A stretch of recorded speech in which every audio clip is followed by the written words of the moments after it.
जय हिंद, बहुत बहुत स्वागत आप सभी का आज की इस करंट अफेयर की क्लास में। मैं Divyanshu Pandey, faculty of current affairs. आज आपके साथ सितंबर मंथ के जितने भी इंपॉर्टेंट इवेंट्स अकर हुए हैं उनका एक क्विक रिवीजन आपके साथ करना चाहूँगा। तो देखिए, आज की क्लास में जो हम इंपॉर्टेंट इवेंट्स डिस्कस करने वाले हैं वो आपके इन 5 इंपॉर्टेंट टॉपिक से संबंध रखते हैं। सबसे पहले हम शुरुआत करेंगे अपने डिफेंस से, दूसरा rank and reports, third important days, फिर स्पोर्ट्स और उसके बाद लास्ट में हम अवार्ड आएंगे। जब हम एक एक इवेंट्स को आपका डिस्कस करेंगे उसके तुरंत बाद हम जो है आपका एक क्विज करेंगे, जिससे कि आपको भी ये पता चल सकेगा कि क्वेश्चंस आपके एग्जाम में किस प्रकार से पूछे जा सकते हैं। तो चलिए शुरुआत करते हैं आज की क्लास की, और आप भी अपने पेन पेपर को लेकर रेडी रहिए जिससे कि आप एक प्रॉपर नोट्स बना सकें। तो यहाँ पर आप देखिए, हमारी पहली जो न्यूज़ है वो आपके इंडियन एयरफोर्स से रिलेटेड है, क्योंकि अभी हाल ही में इंडियन एयरफोर्स का नया एयर चीफ मार्शल नियुक्त किया गया है और ये है आपके विवेक राम चौधरी।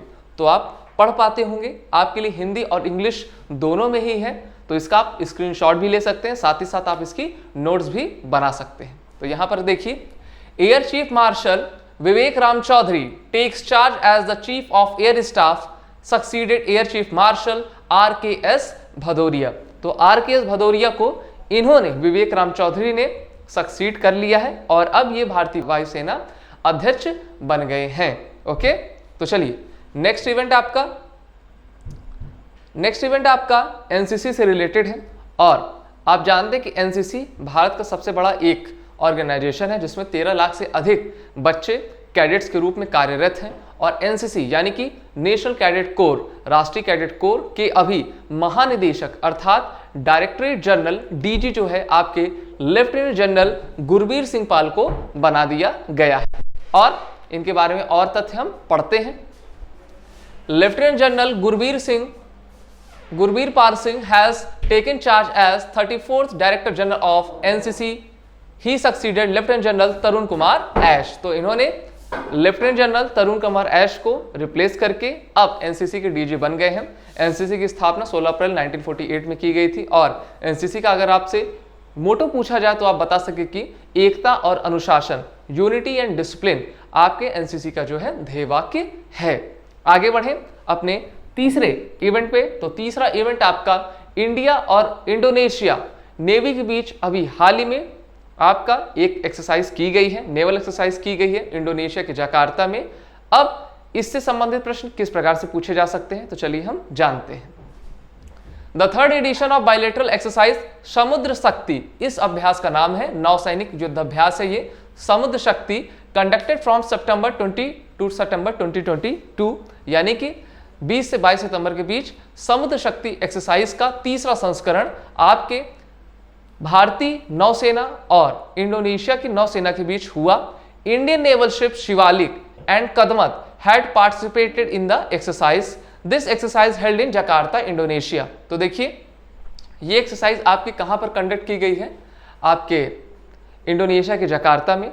और इसमें भारतीय नौसेना की तरफ से 2 मेन शिप्स पार्टिसिपेट की हैं। इन मेन शिप्स का नाम आपको पता रहना चाहिए। तो यहां पर देखिए, INS शिवालिक और INS कदमत। ठीक है।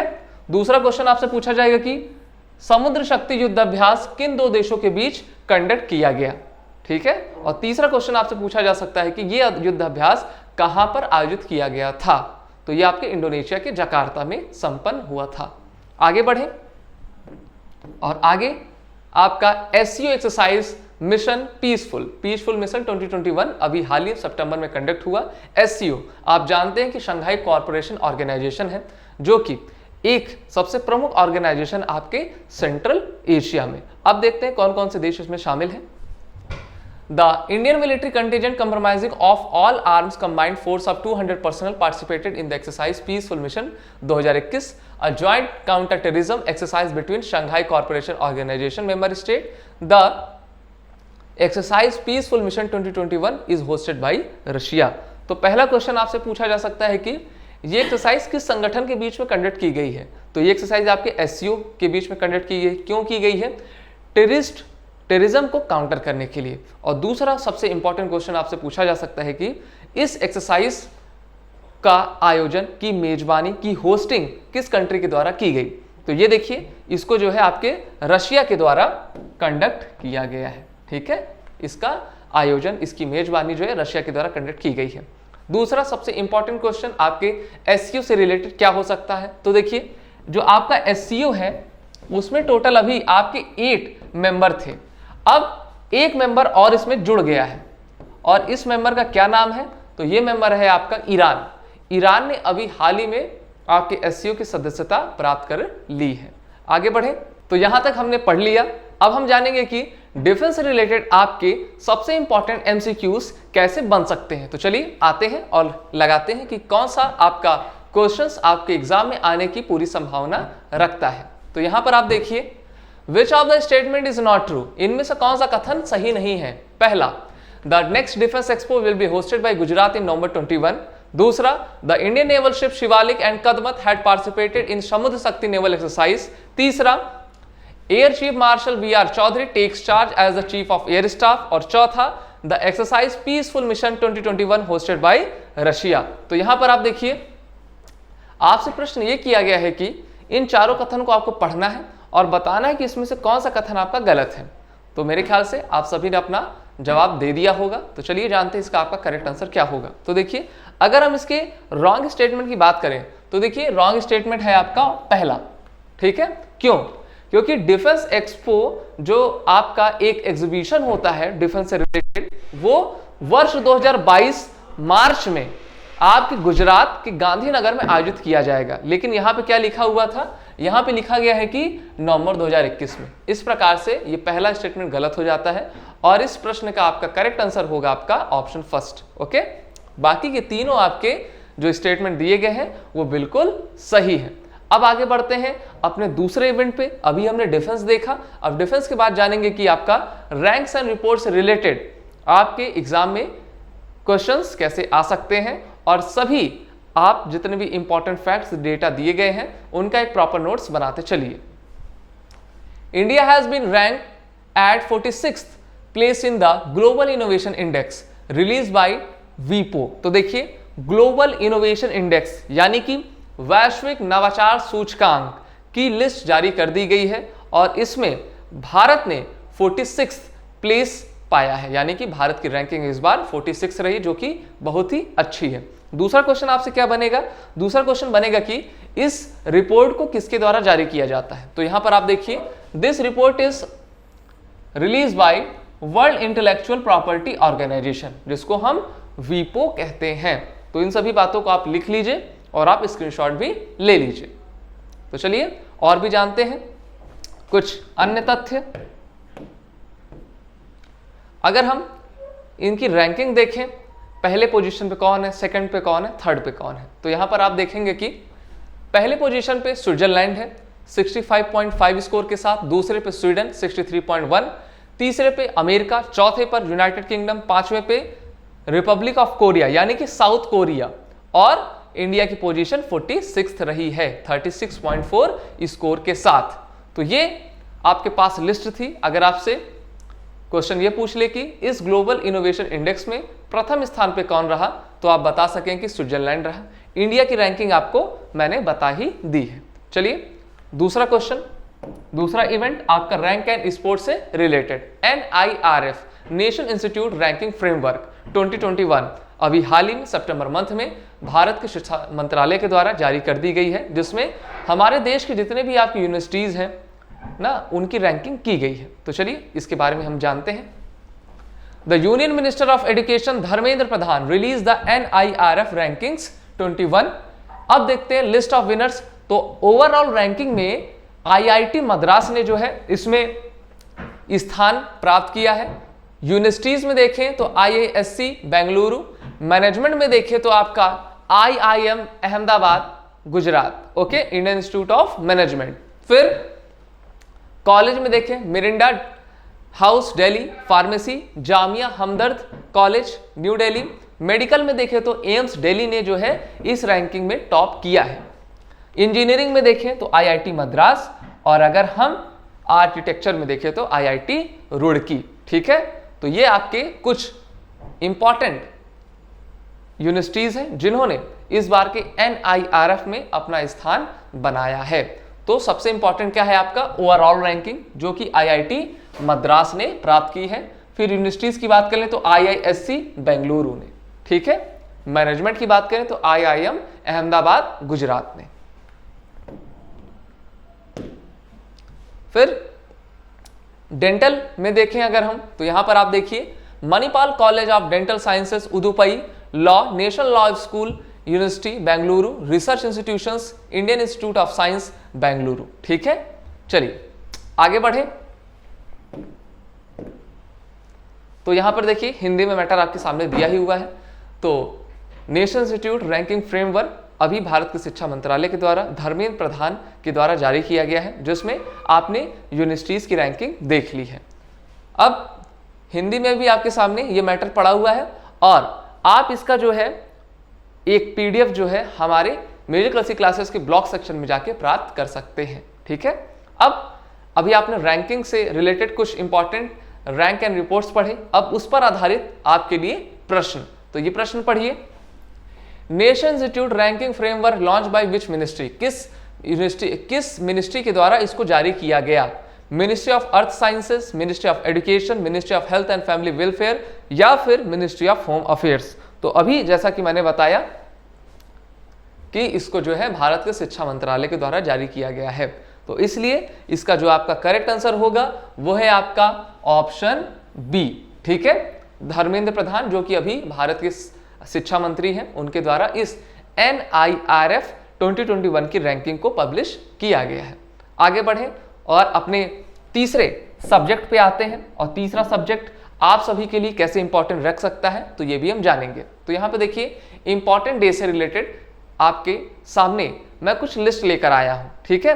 अब ये लिस्ट आपके कुछ इस प्रकार है जहां से आप समझ सकेंगे कि आपका क्वेश्चन भी रहता है कि सर हमें कुछ ऐसा आप टेबल प्रोवाइड कर दीजिए कि जिससे कि हमें बार बार चीज़ों को बार बार रिवाइज ना करना पड़े।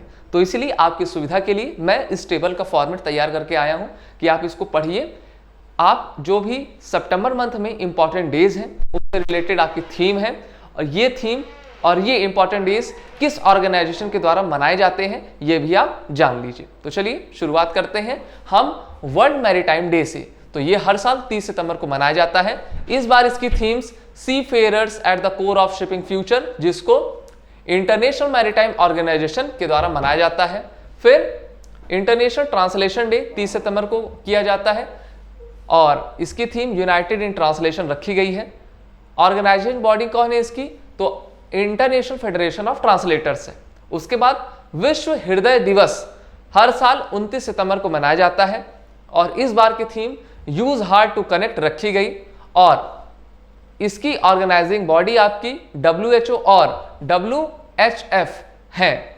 वर्ल्ड रेबीज डे सबसे इंपॉर्टेंट डे है, 28 सितंबर को हर साल मनाया जाता है और इसकी theme rabies fact not fear, और इसको मनाने वाली संस्था है global alliance for rabies control. फिर वर्ल्ड टूरिज्म डे 27 सितंबर को मनाया जाता है, टूरिज्म फॉर इंक्लूसिव ग्रोथ, और organising body United Nation world tourism organisation. World rhino day 22 सितंबर को मनाया जाता है, जिसको वर्ल्ड वाइल्ड लाइफ फंड के द्वारा आयोजित करवाया जाता है। इंटरनेशनल डे ऑफ पीस 21 सितंबर को, और इसकी इस बार की theme recovering better for an equitable and sustainable world, जिसको UNGA बनाता है। नेशनल इंजीनियर डे भारत सरकार के द्वारा हर साल आपके 15 सितंबर को आयोजित किया जाता है। हिंदी दिवस 14 सितंबर को भारत सरकार के द्वारा। और अगर हम देखें इंटरनेशनल लिटरेसी डे, इसको हम यहां पे लिख सकते हैं इंटरनेशनल लिटरेसी डे। ये हर साल आपके 8 सितंबर को यूनेस्को के द्वारा आयोजित किया जाता है, यानी कि United Nations educational scientific and cultural organisation. आपके एग्जाम में एक इंपॉर्टेंट डे से रिलेटेड क्वेश्चन जरूर पूछा जाता है, जिसमें वो पूछता है कि ये दिन कब मनाया जाता है, इसका इस बार का थीम क्या रहा है, और इसको ऑर्गेनाइज करने वाली संस्थाएं कौन हैं। तो पूरा मैंने आपको यहाँ पे डेटा फैक्ट फिगर प्रोवाइड करा दिया है। आप इसका स्क्रीनशॉट ले लीजिए और घर में नोट्स बनाकर आप इसको रिवाइज करते रहिए। चलिए आगे बढ़ें। तो अब आपने अभी इंपॉर्टेंट इवेंट्स पढ़ा, अब उससे रिलेटेड एक क्वेश्चन आप सभी के लिए। Consider the following statements. पहला, the theme of world maritime day 2021 is seafarers at the core of shipping future. Second, world heart day is celebrated on 29 सितंबर एवरी ईयर। तीसरा, United Nations world tourism organisation organise the world tourism day. तो आपको बताना है कि जो आपके ऊपर कथन दिए गए हैं, स्टेटमेंट दिए गए हैं, उनमें से कौन सा कथन आपका सही है। ओके, अभी आपको जो मैंने टेबल दिखाई थी उसी से संबंधित आपके प्रश्न यहां पर पूछे गए हैं। अब जानते हैं इसका आपका करेक्ट आंसर क्या होगा। तो इसका आपका जो सही आंसर है वो है आपका ऑप्शन डी। ठीक है, यानी कि सभी इसमें जो स्टेटमेंट दिए गए हैं वो बिल्कुल सही हैं। अभी आपने देखा डिफेंस से रिलेटेड, रैंक एंड रिपोर्ट से रिलेटेड इवेंट, और तीसरा अभी आपने देख रहे थे इंपॉर्टेंट डे से। चलिए आगे बढ़ते हैं। और स्पोर्ट्स भी आपका एक इंपॉर्टेंट इवेंट है। सितंबर 2021 में आपका यूएस ओपन 2021 टेनिस टूर्नामेंट संपन्न हुआ है। अब हम जानेंगे कि इसमें विनर्स और रनर-अप्स की लिस्ट क्या रही है, जो कि लिस्ट हिंदी और इंग्लिश दोनों में है। तो जो भी बच्चे इंग्लिश मीडियम पसंद करते हैं तो वो इंग्लिश में दे सकते हैं, और जो हिंदी पसंद करते हैं वो हिंदी में आप देख सकते हैं। तो चलिए इस बार हम शुरुआत करते हैं हिंदी से, और आप इसको देखिए और नोट डाउन भी करते रहिए। अगर हम देखें यूएस ओपन टूर्नामेंट में पुरुष एकल में कौन विजेता रहे, तो डेनियल मेदवेदेव, जो कि आपके रशिया के खिलाड़ी हैं, और उन्होंने किसको हराया, नोवाक जोकोविक को। महिला एकल में एमा रादुकानु ने जीता, जिन्होंने एनी फर्नांडिस को हराया। पुरुष युगल में यानी कि मेंस डबल्स में राम और सैलिसबरी ने जीता, जिन्होंने जेमी मरे और ब्रूनो सोरेस को हराया। महिला युगल यानी कि वेमेंस डबल्स में स्टोसुर और झांग ने विजय प्राप्त की, और मिक्स डबल्स में क्रॉक्जिक और सैलिसबरी ने यह जीत प्राप्त की। तो ये टेबल आप सभी के लिए बहुत ही इंपॉर्टेंट है, क्योंकि यूएस ओपन सबसे प्रतिष्ठित आपका टेनिस टूर्नामेंट रहता है, और यहां से क्वेश्चन पूछे जाने की पूरी संभावना है। चलिए नेक्स्ट इवेंट देखते हैं, और यहां पे आप क्रिकेट से रिलेटेड आपका इवेंट है। क्रिकेट भारत में खेला भी जाता है, आप सभी भी उसको पसंद करते होंगे। अभी आईसीसी के द्वारा player of the August month, क्योंकि सितंबर में ही लिस्ट जारी हुई थी, तो अगस्त महीने के जो आपके प्लेयर ऑफ द ईयर थे, तो ये 2 खिलाड़ी थे। ठीक है, आपको पता भी होगा जो रूट हैं ये। ठीक है, चलिए पढ़ लेते हैं इनके बारे में। England test keeper Joe Root and Ireland Eimear Richardson have been voted as the winners of the ICC Player of the Month for August 2021.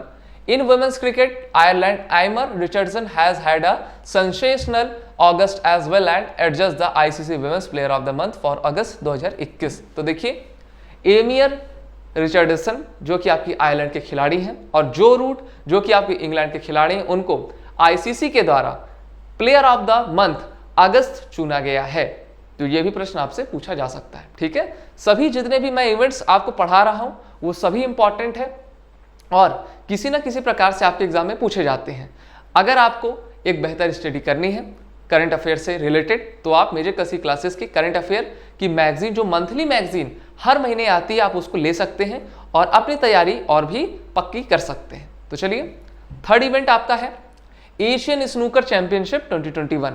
तो पंकज आडवाणी है ये, और इन्होंने एशियन स्नूकर चैंपियनशिप 2021 की अपने नाम कर ली है, और किसको हराकर किया है, तो ये भी प्रश्न आपसे पूछा जाता है। तो ये देखिए आमिर सारकोश को जो है इन्होंने हराकर इस प्रतियोगिता को अपने नाम कर लिया है।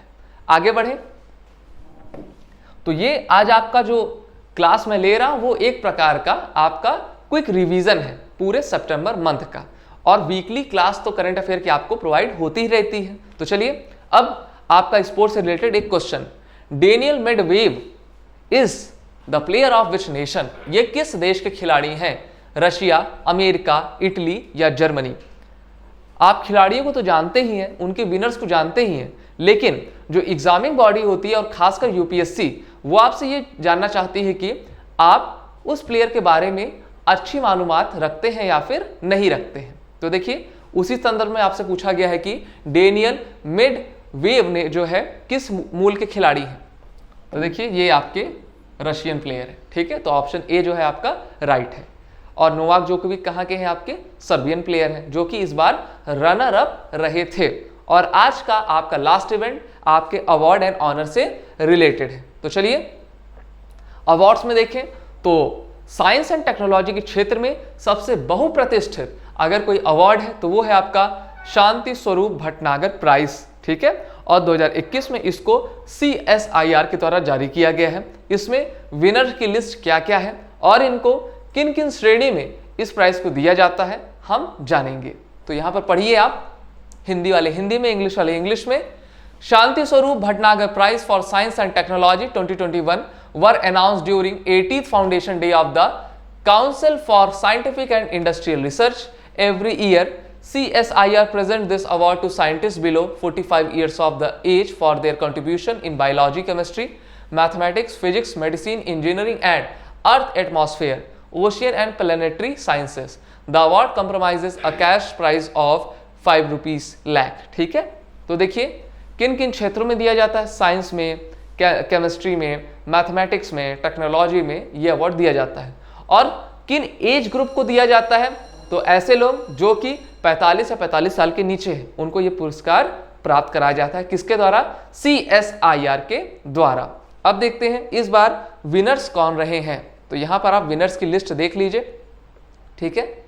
चलिए विनर्स में जानेंगे। सबसे पहला अमित सिंह बायोलॉजिकल साइंस के लिए, दूसरा Arun Kumar Shukla biological science, Kanishka Biswas chemical science, T Govind Raju chemical science, Binoy Kumar Saikia earth atmosphere ocean planetary science के लिए, देवदीप मुखोपाध्याय इंजीनियरिंग साइंस के लिए, Anish Ghosh mathematical science, Saket Saurabh mathematical science, Jeemon Panniyammakal medical science, Rohit Srivastava medical science, Kanak Saha physical science. और 2020 का अगर हम देख लें तो शुभादीप चटर्जी, इनको बायोलॉजिकल साइंस में दिया गया है, ठीक है। तो ये थे आपके विनर्स की लिस्ट जिसको आपको पता होना चाहिए। आगे बढ़ें, अगर हम बात करें एनडीए की, सीडीएस की, तो आपको 33% क्वेश्चन सिर्फ करंट अफेयर से पूछे जाते हैं।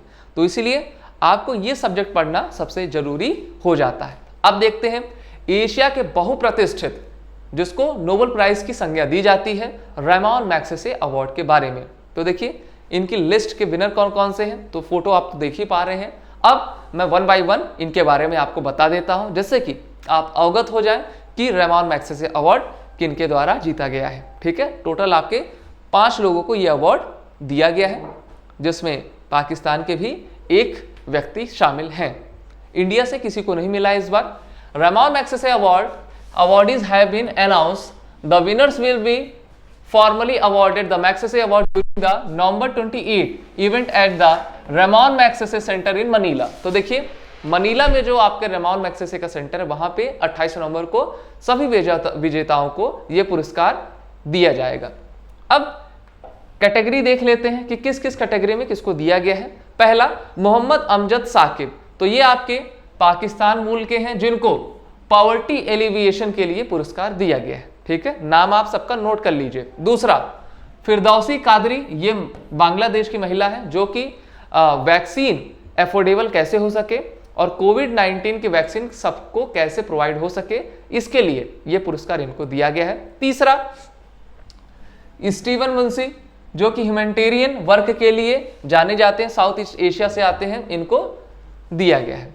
चौथा वॉच डॉग, ये जो है वॉच डॉग जो है एक मीडिया एजेंसी है और इसके अच्छे कामों के लिए इसको रेमॉन मैग्सेसे अवार्ड 2021 का प्रदान किया गया है। और लास्ट में देखते हैं तो रॉबर्ट बेलॉन जो कि आपके एक फिशरमैन है, फिलीपींस से आते हैं, इन्वायरमेंटलिस्ट हैं, उनको ये पुरस्कार दिया गया है। तो टोटल आपके 5 लोगों को, 5 में से 4 आपके व्यक्ति हैं और एक आपका संस्था है, मीडिया संस्था जिसका नाम वॉच डॉग है।